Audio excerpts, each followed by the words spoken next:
Oi pessoal, tudo bem? Eu sou o Gustavo, esse é o canal Redes e Poder no Sistema Internacional e hoje a gente vai falar sobre revoltas e revoluções no início desse nosso século que a gente vai estar vivendo, o século XXI. Bom pessoal, esse tema sempre é um tema bem importante, né? Um tema bem relevante, porque volta e meia ele aparece e sempre quando aparece uma notícia sobre isso, a gente de uma forma ou de outra encara a partir de duas visões, né? Ou a gente torna essa discussão uma discussão, entre aspas, exótica, diferente, né? Que está acontecendo num país caótico. Ou, por outro lado, a gente dá uma ênfase muito grande no envolvimento das pessoas com redes técnicas, por exemplo, papel da internet, papel de aplicativos, né, dos meios de comunicação, nessas revoluções e nessas revoltas, principalmente que a gente pode observar ocorrendo aí ao longo do século XXI. E esse é um tema importante para a gente discutir, para a gente trazer, porque a gente agora que está, né, nesse ano de 2021, já com 20 anos de século, seria interessante a gente observar o que aconteceu nesse primeiro quinto, se é possível a gente observar algumas permanências com relação àquilo que ocorreu durante o século XX, e se é possível a gente observar aquilo que é diferente, né? Aquilo que é característica e que marca de uma forma ou de outra esses protestos, esses acontecimentos, enfim, agora, durante o século XXI em específico. Por isso que eu queria dar aqui alguma discussão breve, na verdade, né? Abordar aqui brevemente, primeiro um panorama desses protestos de rua no início do século XXI, as características desses protestos que a gente chama de protestos em rede e, por fim, revisitar os conceitos de revolução e revolta para a gente tentar compreender a partir disso o que é a política hoje em dia ao redor do mundo, né? O que a gente pode chamar de movimentos políticos de hoje em dia. Bom, para que a gente possa então começar com esse breve panorama dos protestos de rua no início do século XXI, a gente tem que puxar alguns dados importantes que acabam afetando esses protestos de rua, né? E aí eu vou dar uma ênfase muito grande nesses processos, desses protestos em específico, né? Porque a gente está diante de uma realidade em que muito da mobilização social está ocorrendo não necessariamente na rua, mas principalmente por meio das redes técnicas. Isso leva, né, isso faz com que muito das manifestações políticas, né, e muito dos movimentos políticos ocorra mediado por smartphones, né, por computadores, por tablets, enfim, por esse meio técnico científico informacional. Porém, como tem demonstrado vários autores, e como a gente observou, por exemplo, aqui com a experiência política recente do Brasil, é o protesto de rua que, de uma forma ou de outra, traz um impacto institucional ou social, seja pela sua realização, seja pela reação que é feita contra esses movimentos. A gente viu isso no caso do George Floyd, lá nos Estados Unidos, do assassinato dele por parte da polícia. A gente vê isso com relação à Primavera Árabe em 2011. A gente observou isso esse ano no Brasil com relação às manifestações de junho, né, que a gente teve aqui, e também de 2013, também as manifestações de junho que ocorreram aqui no Brasil. Então a gente tem esse breve panorama sendo constituído por protestos de rua, né? E na verdade, por que isso para nós em geopolítica e relações internacionais se torna algo importante? Porque é quando isso vira notícia, quando isso demanda de uma forma ou de outra posicionamentos diplomáticos, declarações, participações, cortes, e geralmente quando isso é utilizado como instrumento ou matéria-prima para justificar posições em política internacional ou posições geopolíticas. Agora, recentemente, nas Olimpíadas de Tóquio, a gente viu aquela atleta bielorrussa que foi recebida pelo governo da Polônia por ter criticado o governo e ter sido, enfim, convidada a voltar para a Bielorrússia, onde ela seria presa por ter falado mal do governo, né? Esse é um movimento muito importante, porque a gente começa a perceber que esses movimentos de rua, como na própria Polônia, na Bielorrússia, em países árabes, enfim, eles são utilizados por outros países para obter algum tipo de vantagem, para estabelecer algum tipo de linha de atuação ou para dar apoio a oposições, né? Seria muito interessante a gente colar nessa discussão o conceito de guerra híbrida, mas talvez seja mais importante a gente separar as duas coisas, né? Falar primeiro de protestos de rua e depois falar de guerra híbrida. Se vocês tiverem interesse nisso, coloca aqui nos comentários que a gente vai adorar receber essa informação de vocês e preparar um material específico sobre guerra híbrida. Porque me parece que as duas coisas têm se confundido recentemente, né? E ainda que elas possam ter dois pontos importantes, né? Que elas possam ter toques relevantes, de uma forma ou de outra elas se encostam, mas elas diferem também. E é importante a gente entender a diferenciação entre as duas coisas. Por isso que nesse vídeo de hoje eu vou focar nos protestos de rua. Esses protestos de rua, eles têm sido influenciados desde o início do século XXI por alguns movimentos importantes, né? Então a gente tem o avanço dos regimes nominalmente democráticos ao redor do mundo, o avanço das redes técnicas de comunicação e de circulação e o impacto da Web 2.0. Eu vou trazer elementos de cada um, mas antes eu queria defini-los para que a gente saiba mais ou menos o que a gente está falando. Quando a gente fala do avanço dos regimes nominalmente democráticos, a gente está falando que a partir do fim da Guerra Fria, nos anos 90, há uma expansão dessa forma política que é o regime democrático. Quando a gente fala de regimes políticos, na verdade a gente está falando tanto de instituições como de valores, como aponta o dicionário de política do Bob. Como eu disse, eu estou de mudança, estou sem meus livros aqui, não dá para apontar. Mas no dicionário de política do Norberto Bobbio, do Gianfranco Pasquino e do Nicola Matteucci, a gente tem um verbete sobre regimes, e a ênfase do regime político é justamente essa, ou seja, a gente tem instituições, mas a gente também tem valores. Ou seja, a gente tem instituições que de uma forma ou de outra se adequam a valores democráticos. E a gente tem valores democráticos que se adequam de uma forma ou de outra a instituições que existem num determinado país.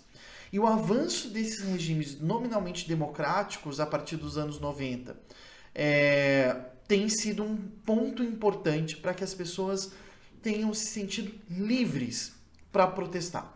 Porque quando eu não me sinto livre para protestar, quando eu sou cerceado, quando eu sou preso por algum tipo de manifestação, como a gente observou recentemente com a prisão do Galo de Luta por causa do incêndio da estátua do Borba Gato lá em São Paulo, a gente observa que esses movimentos eles tendem a perder força, ou as pessoas tendem a diminuir a sua adesão porque tem mais a perder ao participar desses movimentos. A gente observou isso muito aqui no Brasil, porque há movimentos sociais que têm apoio, por exemplo, de governos e da polícia para acontecer, onde se tira selfie e tudo mais, e há movimentos que nem aparecem na mídia, porque são criticados, porque há uma oposição importante a eles, são colocados em uma outra posição.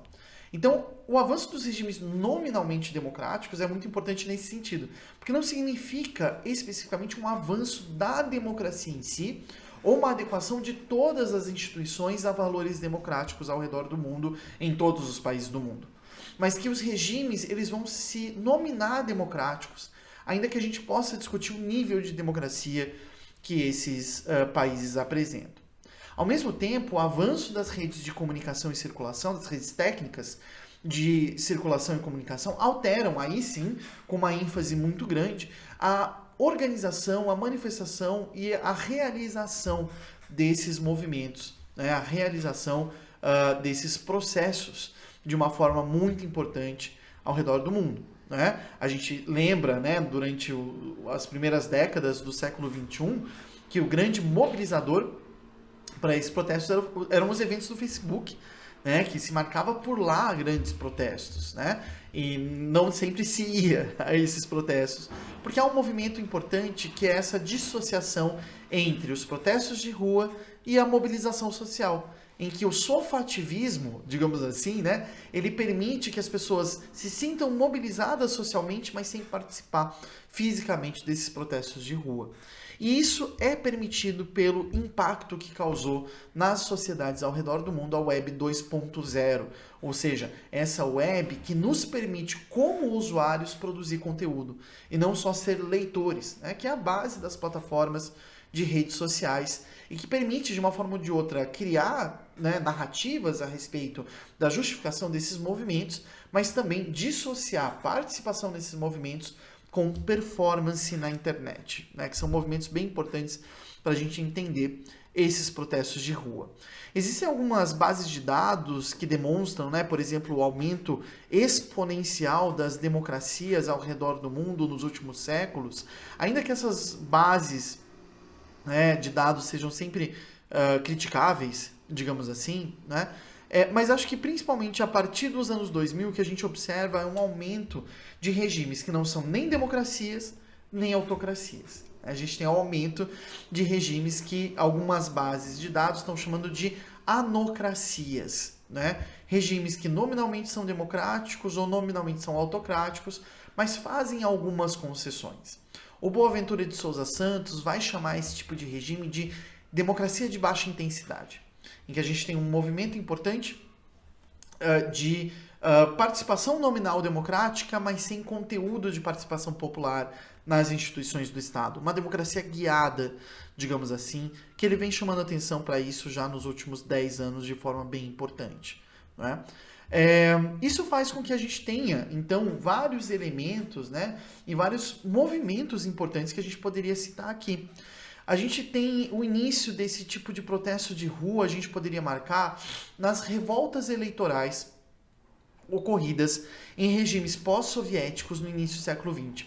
Esses protestos que aconteceram na Sérvia em 2000, na Geórgia em 2003 e na Ucrânia em 2004, começam a trazer algumas características que vão ser adotadas pelos protestos de rua a partir de então.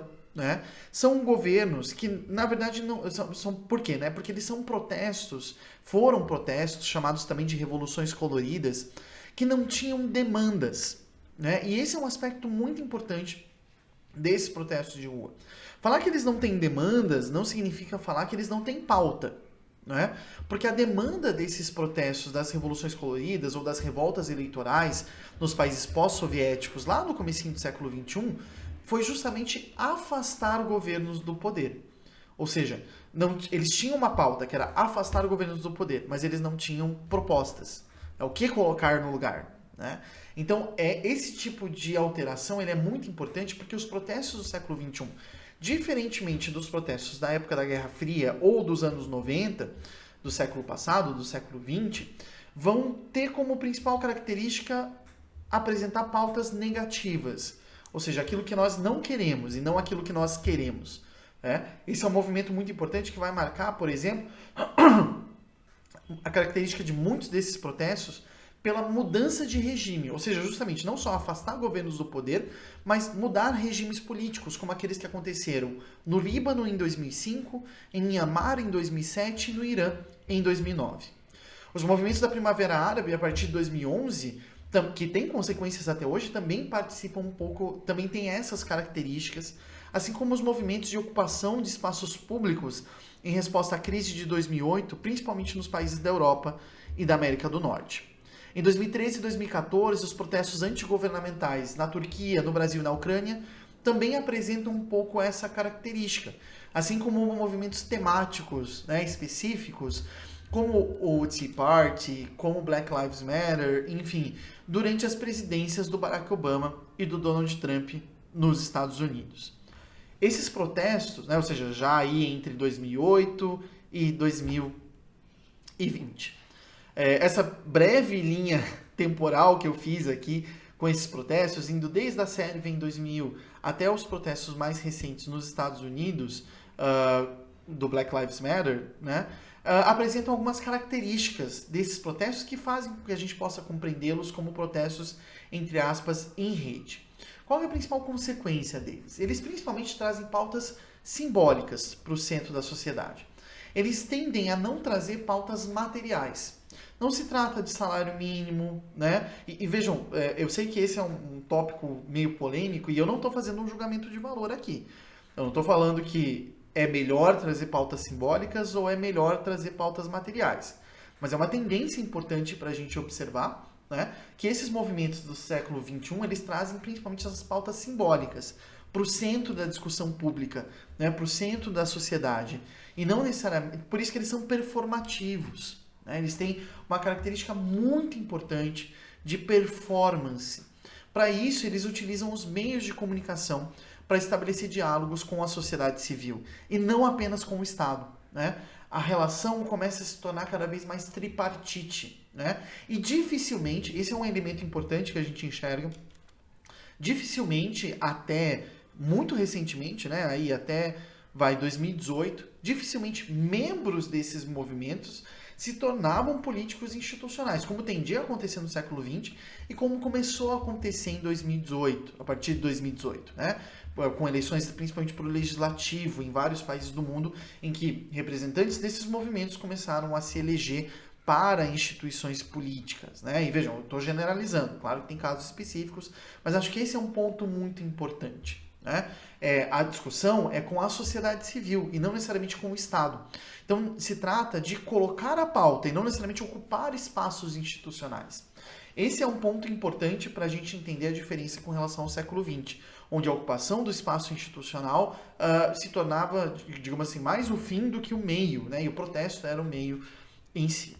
Esses grupos que realizam esses protestos de rua, hoje em dia em rede, trabalham justamente de forma discursivamente horizontalizada. E por isso que é tão difícil tirar deles uma pauta.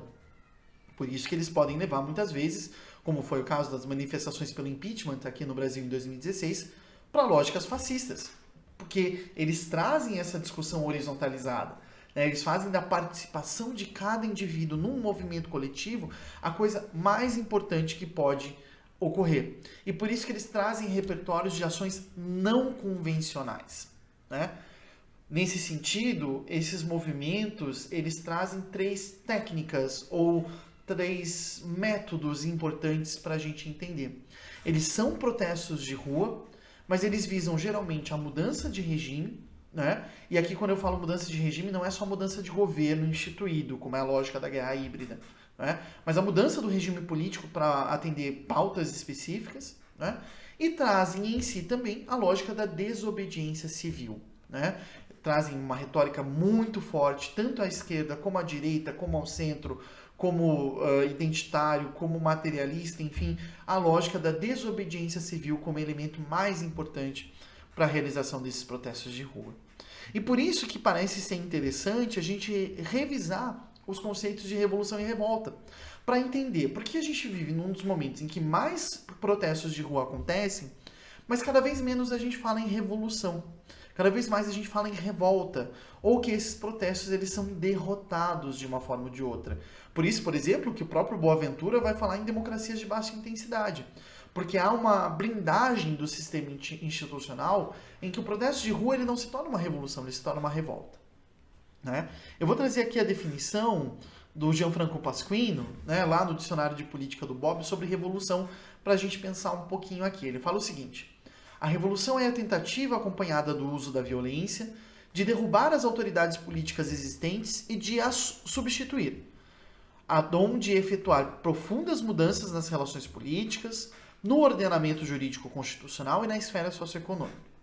A revolução se distingue da rebelião ou revolta porque essa se limita geralmente a uma área geográfica circunscrita, a rebelião ou a revolta, e o mais das vezes isenta de motivações ideológicas, não propugna a subversão total da ordem constituída, mas o retorno a princípios originários, que regulavam as relações entre as autoridades políticas e os cidadãos e visa a satisfação imediata das reivindicações políticas e econômicas.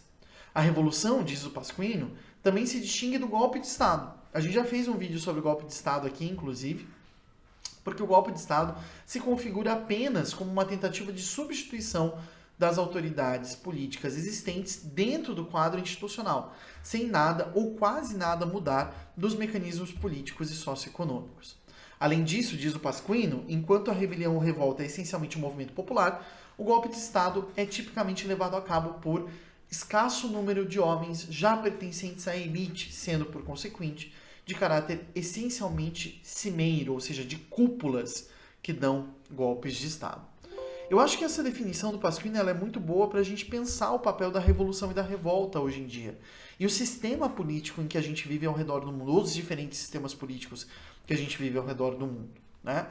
O fato de que as manifestações públicas, né, os protestos de rua, gradualmente têm cada vez menos sido atendidas na esfera institucional, trazem essa perspectiva sobre a gente refletir a respeito desses 2 momentos, né, essas 2 questões. a representatividade dentro dessas instituições e a capacidade desses protestos de atuar, né? Eu venho de um caso específico porque eu estive em 2015 numa revolta, né? Ou seja, numa rebelião malfadada que teve um impacto psicológico muito importante. Em 2015 eu estava no centro cívico lá em Curitiba protestando a favor contra a retirada de direito dos professores, naquilo que foi chamado de massacre do centro cívico, o massacre da Praça Nossa Senhora de Salete, quando o governo estadual utilizou bombas contra professores, né, que estavam tentando apenas defender os seus direitos, né? E aí vem a questão do caráter psicológico dessas revoltas, né? Será que é possível? O que aconteceu lá no Paraná foi muito visível. Isso quebrou o espírito de corpo dos professores. E a gente percebeu que o governo não vai negociar. O governo não utiliza a ideia de negociação, né? Então, vale a pena fazer protestos de rua, ou vale a pena fazer uma revolta armada ou alguma coisa assim? Enfim, diante de uma precarização da profissão, são questões importantes para a gente entender não só a violência política, né, mas principalmente o papel da política hoje e os graus de democratização que a gente enxerga. Tá bom, gente? Esse era o vídeo de hoje. Espero encontrar vocês aqui na semana que vem. Um abraço e até mais.